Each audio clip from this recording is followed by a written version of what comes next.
Kia ora, I'm David Chaston with 90 at 9, brought to you by interest.co.nz. This week, get everything you need to know in 90 seconds at 9 o'clock. With news, China is in recovery mode as the US and Europe jerk backwards.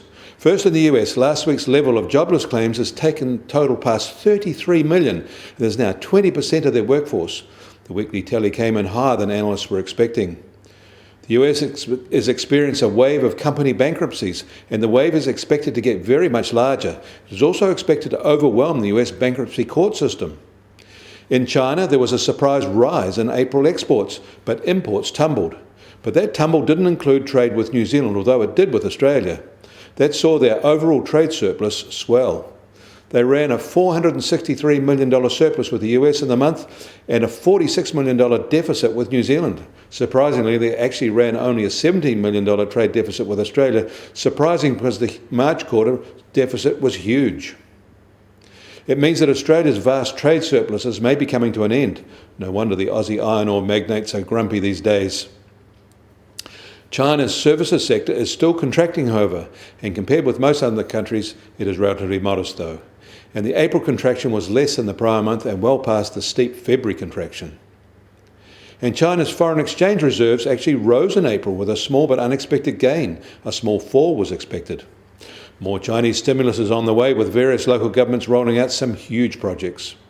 And China's car makers shipped 2 million vehicles in April, a 1% rise from the same month a year earlier, and an indication their industry may be turning a corner positively. This is a most unusual data on a worldwide basis.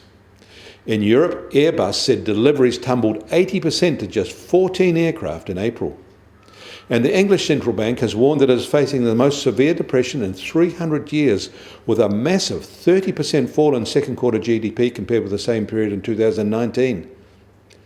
Prices for hard commodities like iron ore and coking coal are both moving higher based on Chinese demand.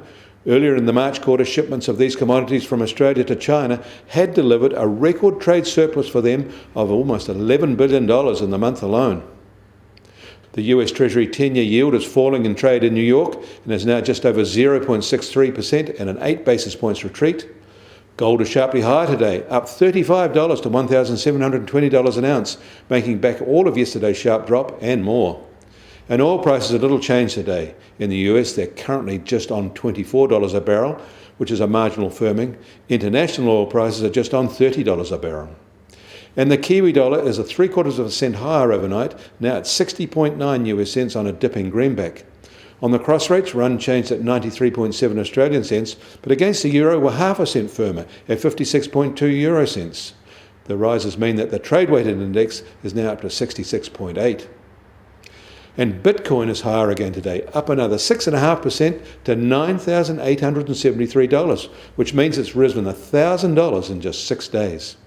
I'm David Chaston. That was 90 at 9, brought to you by interest.co.nz.